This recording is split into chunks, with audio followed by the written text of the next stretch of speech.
Senhoras e senhores, sejam todos bem-vindos. Eu sou nacionalista e, logicamente, depois de toda essa barulheira que tivemos no Brasil, com esses perigosíssimos terroristas que atacaram o STF e também o Congresso Nacional, né, deixando aí o país em polvorosa, todo mundo aí muito preocupado, sabe, principalmente aí pessoas aí alguns jornalistas da mídia hegemônica, eles, sabe, quase tiveram aí um infarto vendo cenas tão terríveis, tão lamentáveis e tudo mais, né? E eu, como nacionalista, eu não poderia me furtar de vir até aqui e deixar para os senhores a minha impressão e o meu ponto de vista a respeito de como se encadearam as coisas e o que aconteceu. O que acontece? Por que acontece? Porque hoje é muito engraçado, eu estou vendo os causadores, os culpados, procurando quem são os causadores e os culpados. Se vocês entenderam essa frase, vocês entenderam aquilo que eu vou dizer. Então eu preciso dar fazer um pequeno retrocesso aí no tempo, né, e voltar ali entre os anos 2011, 2012, 2013 até 2014, para que os senhores possam se localizar. Eu assisti a situação de um outro ângulo, de um outro lado, e portanto posso dizer aos senhores aquilo que eu vou estar lhes dizendo aqui hoje. Muito bem. O que é que nós tínhamos nesse período de tempo? 2011, 2012, 2013, 2014. Nós tínhamos um partido político que se colocava como uma condição hegemônica nesse país e que buscava a hegemonia a todo custo nesse país, seja comprando votos de parlamentares, seja incluindo tudo aquilo que nós conhecemos, né, como uma agenda identitária para dentro das nossas escolas. Nós vimos todo tipo de provocação. Nós vimos aqui embaixo, quando eu digo embaixo, eu estou dizendo aqui a nível da sociedade, uma série de gente desocupada, que nunca trabalhou na vida, recebendo proventos do governo, e ainda tirando sarro da cara de quem trabalhava, né? Porque naquele tempo existia ainda algum emprego, mas já eram, né, assim, empregos bastante precários, inclusive, mas aqueles que tinham que trabalhar, mesmo em empregos precários para trabalhar, eram sempre alvo aí de gozação, né, por parte de gente que vivia nessa situação. A cidade onde eu moro, por exemplo, tinha cerca de 9 mil beneficiários de Bolsa Família, né? Então são coisas assim que acabavam por atingir, por provocar, né, aquelas pessoas, vamos dizer assim, mais conservadoras, no sentido da palavra, que aqui no Brasil até isso foi distorcido, né? O sentido conservador, do conservadorismo, né? Fala-se tanto, mas não se tem aí uma definição. Mas aquelas pessoas mais tradicionais, aquelas pessoas mais idosas, aquelas pessoas que viveram uma outra realidade, né, e que não se conformavam com aquele modernismo que estava acontecendo naquele momento. Então surgia naquela época, né, diante de tudo aquilo que estava acontecendo, né, sem contar a corrupção que andava desbragada por esse país, e sempre tinha esse partido hegemônico, o partido da hegemonia, na ponta de algum escândalo, alguma roubalheira, alguma coisa do tipo assim, né? E é claro que eu estou falando aqui do PT. E daí acontecia que essas pessoas mais conservadoras, existia um mantra naquele tempo, que era repetido para exatamente contrapor, para colocar no lugar e para que talvez tentar abrir os olhos até, né, dessas pessoas que gostavam de provocar, gostavam de cutucar, gostavam de ficar aí fazendo troça, vamos dizer assim, daqueles que eram as pessoas mais conservadoras, né, que eles esperavam o momento da volta dos militares ao poder. Eu vi isso acontecer centenas de vezes. Centenas de vezes. Pessoas serem confrontadas por militantes desse partido, tá? E quando eles diziam assim, você vai ver, a hora que os militares voltarem aqui, você vai ver o que vai acontecer, vocês vão calar a boca, né? E daí sempre vinha aí aquela, vamos dizer assim, aquele discurso pré-programado, né, pré-concebido, que estava do lado do pessoal desse partido aí, né? Falando dos porões da ditadura, onde já se viu, e também chamando as pessoas de fascistas, né? Mas tudo isso acontecia assim, vamos dizer assim, num nível bastante improvável, vamos dizer, né? Porque eu mesmo, depois de um determinado tempo, né, entendeu? Eu também já usei esse jargão, né? Olha que os militares vão vir aqui para te pegar, né? Eu usei esse jargão várias vezes, exatamente para tentar colocar no lugar e fazer com que essas pessoas, né, que fazem parte dessa organização chamada PT, que eles pudessem aí ter o mínimo de respeito,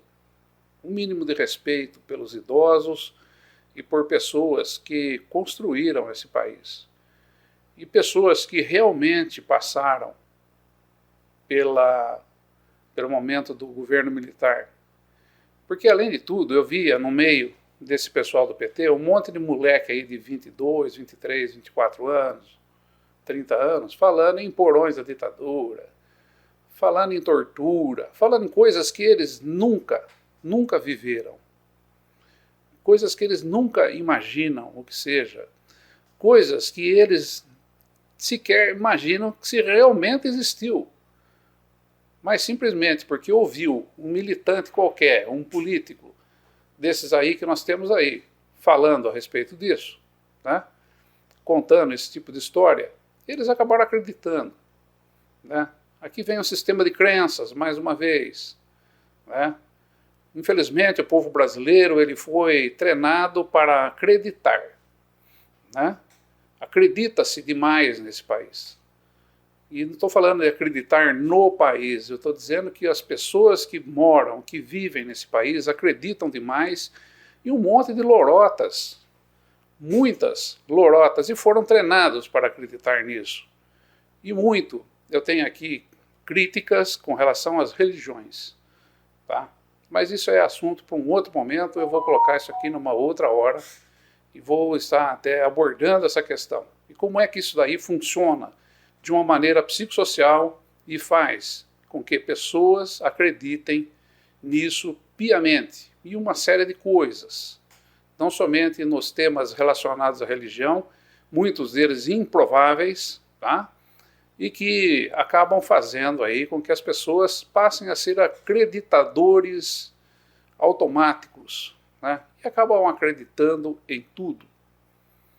Muito bem. Aí, naquele país onde a gente vivia, nesse período de tempo que eu mencionei aos senhores, né, de dólares na cueca, de assessores, de deputados que hoje são líderes da Câmara, né, pelo partido hegemônico, o PT, essa gente, sabe, naquele momento existia um lado conservador que não conseguia se defender de maneira nenhuma. E ali era preciso se criar, né, infelizmente, né, porque o que acontece? As universidades brasileiras elas sempre mostraram apenas um lado da história e não mostraram um outro lado da história. Não estou dizendo aqui que deveria ter sido mostrada a verdade daquilo que aconteceu. A verdade.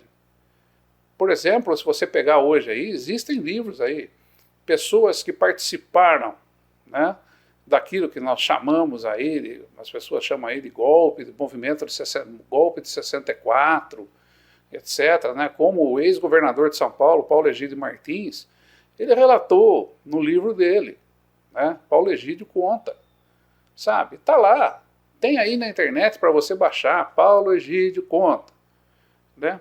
E ele conta como é que aconteceu, como é que foi planejado, né? Como é que um camarada como aquele Mourão, né, que era general lá naquele tempo, que era um jogador de baralho no Jockey Club de São Paulo, se transformou aí naquele que marchou contra, sabe? Tá tudo lá. Como é que a Fiesp estava participando daquilo naquela época, em 64, né? Como é que o grupo Ultragás entrou naquela história e financiou tudo aquilo que aconteceu, sabe? Tá tudo lá, meu Deus do céu. Não teve nada de passeata, de pessoas na rua, etc. Houve ali um jogo de interesses, né, que foi desenvolvido pela elite da época, né, para tomar o poder.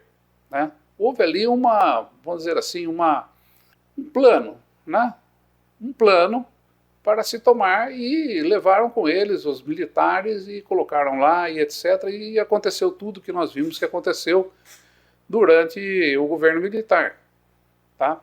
Então foi isso que houve. E agora, em 2011, 2012, 2013, 2014, né, quando começou a aparecer um monte de assessor aí com dólar na cueca, sabe, umas coisas assim muito estranhas acontecendo, né, uma série de atos de corrupção aí sendo desvendados e tudo mais, né, na época, essa pessoa que era conservadora, os conservadores, não tinha discurso nenhum. Nenhum. Tipo assim, foram pegos de surpresa. O país foi pego de surpresa. Porque, vamos dizer, na década de 80, todo mundo acreditou, né, que o PT, o Lula, seriam pessoas aí capazes de mudar os rumos desse país, etc., fazer com que o país crescesse, entrasse na modernidade e tudo mais, né? E chegou numa determinada altura desse caminho aí, todo mundo viu que era mentira isso, né? Que eles estavam roubando tanto quanto, ou muito mais, sei lá, entende? Esse país é um país muito rico, né? Isso daí, se fôssemos um país mais pobre, daria para rastrear, mas aí não dá, né? Tem muito dinheiro sobrando, entra-se muito dinheiro nos cofres públicos, sabe? Então, tudo isso são coisas assim que acabaram por fazer com que o povo demorasse a acordar, né? Entendeu? E dormisse durante um período. E quando acordou, não tinha discurso para enfrentar. Não tinha discurso nenhum para enfrentar a cantilena. O discurso da esquerda, vamos dizer, IPT, né? Esquerda e direita não existem, tá, gente? Esse discurso do PT, né, que é um discurso também encomendado, desenvolvido, sabe? É aquilo que já vem enlatado de fora, e esses enlatados estão aí, né, plantados aí pela mídia hegemônica e tudo mais, e essa gente, eles tinham a retaguarda, tinham, vamos dizer assim, uma vantagem em termos de discurso, em termos de dialética com relação ao lado conservador, né? E isso era possível, né? Várias vezes eu citei ali Rousseau, né, com a análise aí da dialética, entende? E acabou que surgiu daí esse jargão. Surgiu o jargão, olha, os militares vão voltar aí, vocês vão ver só o que vai acontecer. Então era assim, né? Esse era o único discurso que o lado conservador da coisa, vendo todo aquele mar de lama que estava se desenvolvendo, tinha o único discurso. O único discurso. Mesmo sabendo que estava tudo dominado. Tudo, absolutamente dominado por essa gente, né? Que ali estava, sabe? Então, só que começou a acontecer um fenômeno na época, né? E eu ali, eu sempre falei, né? Falei assim, olha, nós temos que chegar, se a gente quer mudar alguma coisa, né, algumas coisas têm que ser mudadas nesse país aqui. Nós temos hoje uma Constituição que ela é mudada ao sabor do vento aí, sabe? Olha a quantidade de emendas constitucionais que nós temos até hoje. O que sobrou da Constituição Brasileira de 88 é somente a capa, minha gente.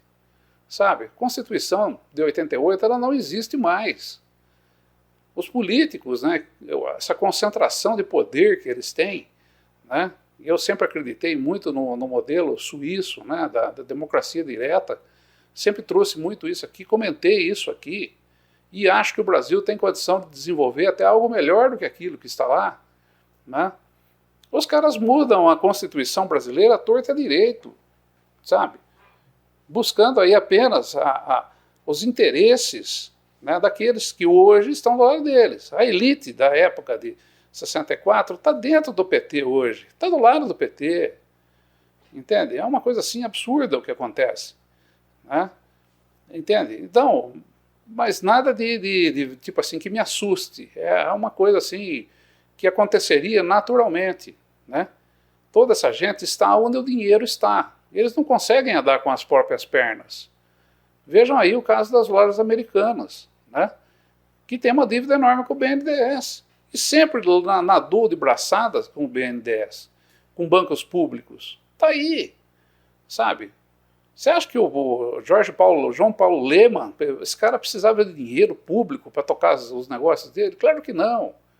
É o verdadeiro com o dinheiro dos outros, né? Mas muito bem, continuando aqui, tá? O único discurso que existia na época é exatamente esse, só que daí começou a surgir uma questão importante, tá? Sempre que surge um momento assim, sempre que surge um discurso assim, existem pessoas que se apropriam desse discurso para interesse próprio, para tirar vantagens, para conseguir dinheiro, para conseguir poder e tudo mais. E com a ascensão da internet na época, né, das redes sociais, né, mesmo do YouTube, etc., surgiram uma série de grupelhos em torno de pessoas absolutamente reprováveis, absolutamente questionáveis, que estavam por aí, sabe? Quando nós chegamos ao Partido Militar Brasileiro, já era percebido isso, sabe? Existia uma série de movimentinhos, milhares, centenas, em torno de vigaristas da pior espécie, sabe? Muitos deles, né, vindos, inclusive de partidos de esquerda, tá? E que estavam ali para amealhar, sabe? Popularidade, amealhar, né, algum dinheiro, sabe? Pediam doações, extorquiam, né? E aquelas pessoas, né, os acreditadores, né, o acreditador brasileiro caiu nessa. Caiu nessa.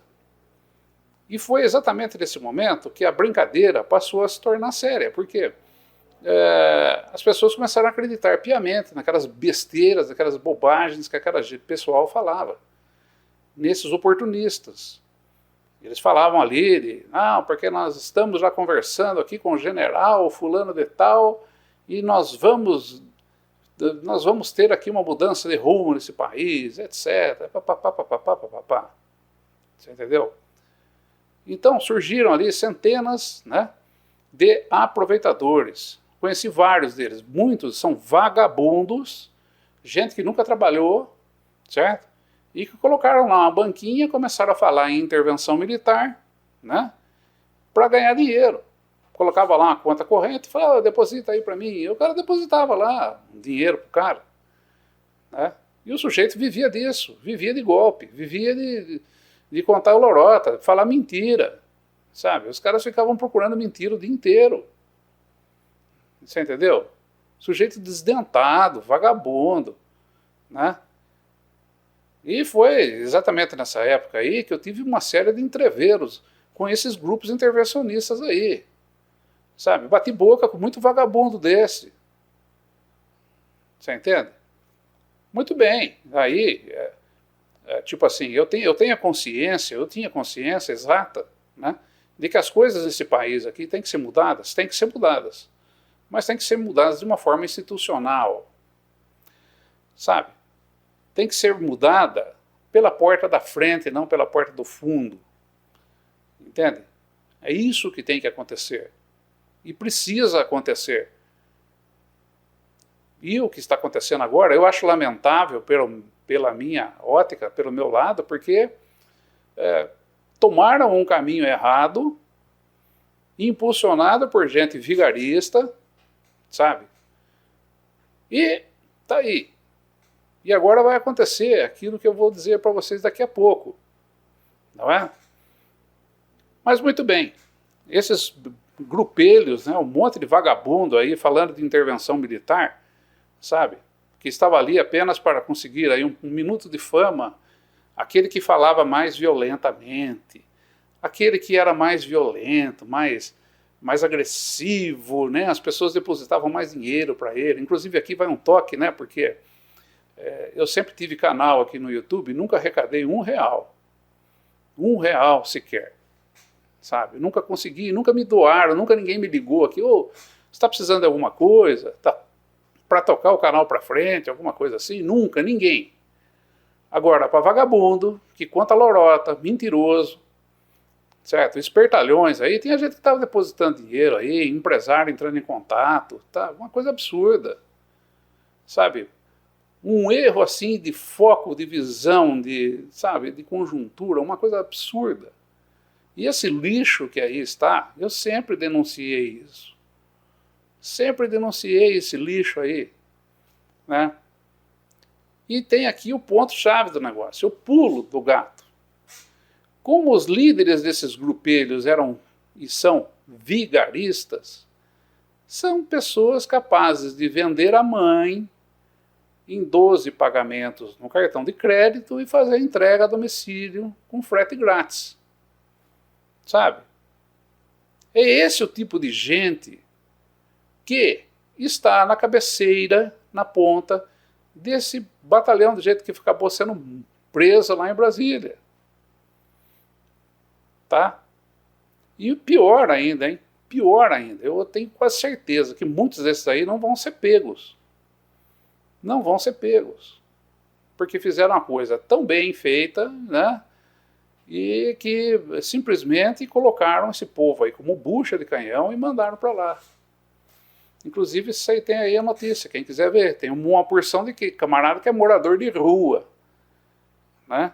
Foi preso, está lá preso em Brasília. Moradores de rua. Né? E daí, minha gente, sabe? Agora nós estamos aí, aconteceu isso aí que aconteceu.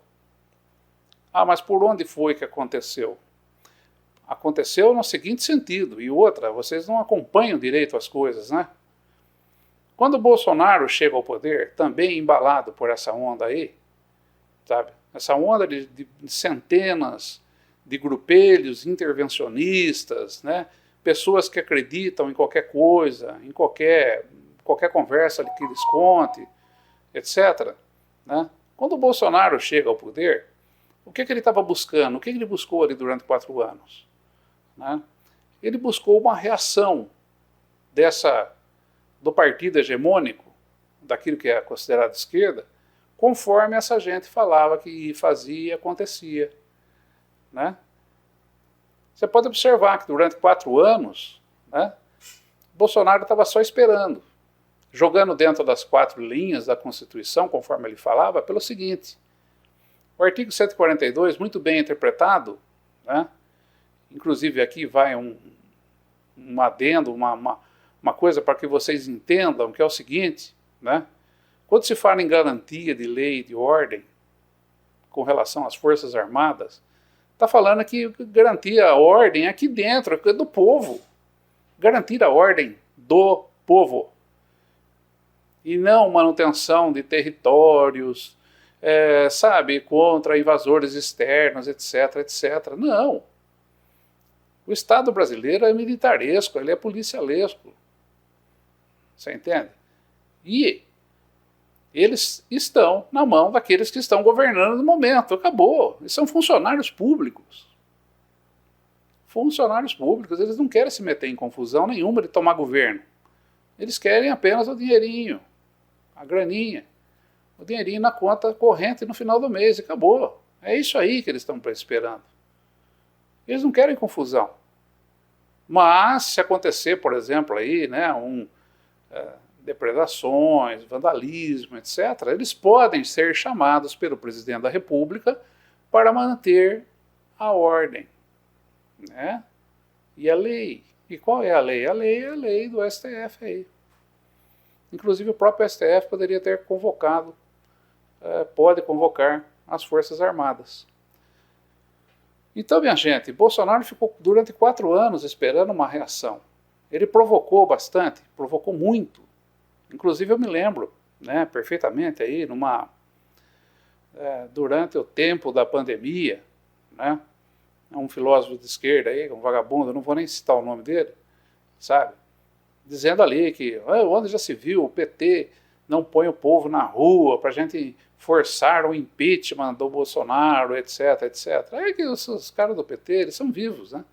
Sabe que se eles fizessem isso, dariam margem para o Bolsonaro convocar a garantia de lei e ordem. Daí sim ele ia tomar o poder. Daí sim ele ia sentar em cima do poder, né? Por conta de uma coisa que está dentro da Constituição. Seria simples assim para ele fazer. Absolutamente simples. Só que o que acontece? O tempo passou, esse pessoal aí do PT não se manifestou, né? Ficaram quietos durante 4 anos aí, eles evitavam abrir até a boca na Câmara dos Deputados, lá, que são covardes, são todos covardes, né? Num ponto eu concordo com o filósofo da esquerda que sempre dizia que o PT deveria se manifestar, né? Porque são covardes. E aquela história de enfrentamento à ditadura, etc., tudo papo furado. Papo furado, tá? Se a gente não tem peito para isso, não tem peito para isso, assim como essa direita que está aí, conservadora, é uma verdadeira piada também, né? Piada. O tempo passou, os 4 anos passaram, nada aconteceu. Aí chega, né, toda essa tensão provocada, desde as eleições até o final do ano, a proclamação aí dos resultados das eleições até o final do ano, esse pessoal, que eu falei para vocês, que estavam à testa desses movimentecos e que vivem, né, às custas aí de doações aí do povo, de pessoas simples aí que, sabe, acreditam nas besteiras que essa gente fala, né? Eles acabaram aí simplesmente vendo que aquilo iria escoar pelos dedos deles, né? Perceberam que isso aí vai escoar, né? Inclusive nós corremos, todos nós, né, agora, o risco, depois da bobagem que fizeram, de perdermos aí realmente os nossos canais no YouTube. Não podemos mais fazer vídeos como esse que aqui está, né, que eu estou aqui colocando, você entende? Então isso daí, o que aconteceu? Começou a dar um certo desespero, e o tempo passou e os caras começaram a entrar em descrédito, sabe? Até que vem um momento, né? Não, dia 8 de janeiro de 2023, nós vamos fazer um grande movimento, etc, tal. Nós vamos financiar ônibus, não sei onde é que conseguiram o dinheiro. Inclusive isso aí é uma questão muito importante para ser analisada, viu? Tá? Porque aqui na minha cidade, por exemplo, eu tenho uma empresária aí que acabou sendo presa, né? E que, de acordo com relatos aí que eu andei vendo, ela doou R$250. Isso aí não paga ônibus nenhum. Mas como ela estava no meio, né? Entende? Veio um dinheiro de algum lugar, de alguém. Isso aí tem que ser levantado da onde? Entende? Agora, que tem cachorro grande, muito grande, interessado em tudo isso que aconteceu, isso tem. Isso tem, né? E daí aconteceu, né? Olha, tem ônibus grátis para Brasília, né? Inclusive tem um monte de morador de rua que foi preso em Brasília, né? Que vieram de outros lugares, porque o camarada está lá, deitado lá na rua, de repente passa alguém e fala, você está afim de ir para Brasília? Brasília? Vamos lá, tem comida de graça. O cara já faz uma semana que o cara não come nada. Tem comida de graça, tem tudo, tal. Vamos para lá? Vamos. O cara monta no ônibus e vai.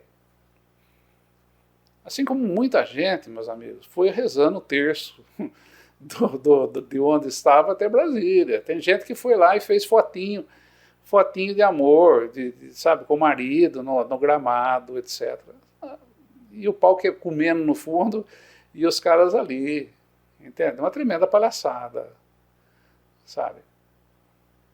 E daí vem aquele lado, né? No meio de tanta gente assim, se você colocar 2 ônibus, de gente contratada para ir lá e fazer baderna, e destruir, fazer e acontecer, né? É absolutamente palpável, fácil, muito fácil, entende? E outra, pouca gente, gente que vai lá, tipo assim, é o estopim, né? Toca fogo na coisa e depois cai fora rapidinho e larga todo mundo lá. Né? Como tem muita gente, 80, 40 pessoas aí, é fácil os caras se evadirem, caírem fora. Né? Inclusive eu estava até vendo aí o depoimento aí de um camarada aqui de Campinas, né, que acabou surrupiando uma cópia da Constituição, depois correu lá para devolver, né? Entendeu? Correu para devolver, e aí ele estava dizendo que quando ele chegou lá no STF, as portas estavam abertas. Isso tem que ser avaliado, minha gente. Isso tem que ser avaliado. Mas daí vem um detalhe muito importante nessa história toda. Todo aquele quebra-pau, aquela destruição, aquela coisa ali acontecendo, né? O seu Lula em Araraquara, bastava de passar a mão no telefone e falar, ó, Forças Armadas, estou assinando a GLO aqui agora. Garantia da lei e da ordem. Seria, vamos dizer assim, o checkmate, né, que a esquerda daria na direita. Tá? Porque o Bolsonaro ficou durante 4 anos esperando que a esquerda fizesse alguma bobagem, e não fez. Aí quando vira o ano, começa o governo do PT, acontece um negócio desse e o presidente do PT não chama as Forças Armadas para a tal da garantia da lei e da ordem. Curioso, né? Para você não é curioso? Para mim é muito curioso. Sabe? É muito curioso isso que aconteceu. E dá margens para interpretações, porque o Lula simplesmente vai lá e faz uma intervenção federal. Tira o governador e coloca no lugar dele um jornalista. Um camarada que não tem a menor ideia do que está fazendo lá. Sabe? A menor ideia. A única coisa que esse cara vai ter, ele vai ganhar um trocado aí, com certeza, né? Para ficar ali os dias. E, em termos propositivos, qual é? Nenhum. Nada. Propositivo? Nenhum. Nada. Nada. Entendeu? Tenho quase certeza que o governador que foi afastado, ele vai voltar no cargo. Entendeu? As coisas vão continuar. Sabe? Muito estranho. O Lula não quis botar a mão no que está acontecendo. Inclusive declarou essa semana, né, numa entrevista na Globo News, que ele é contra a CPI dos atos ditos antidemocráticos, né? Aquilo lá foi vandalismo, tá, gente? Vandalismo. Não tem nada a ver com terrorismo, né? Eu acho ridículo a maneira como isso daí foi abordado pela mídia hegemônica. Aliás, ridículo não, pensado. Tá? A palavra terrorismo acabou vindo por meio dessa história aí, sabe? De uma forma totalmente absurda, né? Porque as leis do Brasil determinam quais são as condições, classifica-se, né, aquilo que é ou não terrorismo. Sabe? Não existe violência contra etnias. Você entendeu? Não existe violência religiosa. Não existe nada disso. Nada disso. Se você pegar lá, você vai ver claramente. O que aconteceu foi vandalismo, né? E talvez você consiga ainda aí uma associação para cometimento de crimes, né? Ou formação de quadrilha. Uma quadrilha para quê? Uma quadrilha para cometer aí vandalismo, né? Não morreu ninguém, não mataram ninguém, não explodiram nada, não houve nenhuma etnia, nenhuma raça visada, não existe intenção de genocídio, nada disso. Poxa, né? É absolutamente ridículo. Agora, por que a mídia está aí falando tanto em terrorismo, terrorismo, terrorismo? Porque a intenção do sistema é botar o dedo nessa questão de terrorismo, ampliá-la, e como normalmente acontece, sempre deixam aquela coisa assim, aquela porta em aberto para poder criminalizar ideias.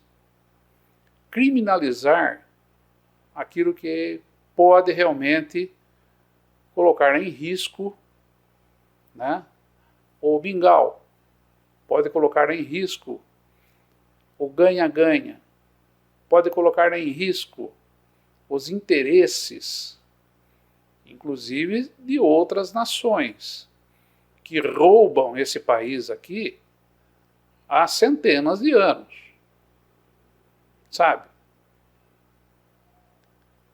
Porque eu sou nacionalista, e eu já falei várias vezes aqui, e existem ideias palpáveis, sabe? De forma, vamos colocar aí, dentro da democracia, democraticamente falando, para se mudar esse país aqui. E o objetivo do sistema é exatamente impedir a passagem dessas ideias e desses grupos, que, não conforme aconteceu aí, centenas de grupelhos aí de vagabundos aí que acabaram, sabe, conduzindo pessoas a cometer essa bobagem que fizeram. Mas da forma jurídica. Dentro dessa própria Constituição, Frankenstein que nós temos aí, sabe? O enfrentamento hoje tem que se dar no campo das ideias. Da forma como essa gente está querendo fazer, de uma maneira aí um tanto quanto medieval, vão se lascar. Vão se lascar. De 10 batalhas, vão perder 9,5. Qual a vantagem? Nenhuma. Então, minha gente, o objetivo, né, e o que quer hoje, né, o partido hegemônico, PT, representante daquilo que se chama esquerda, que não existe, é exatamente tolher, mitigar, impedir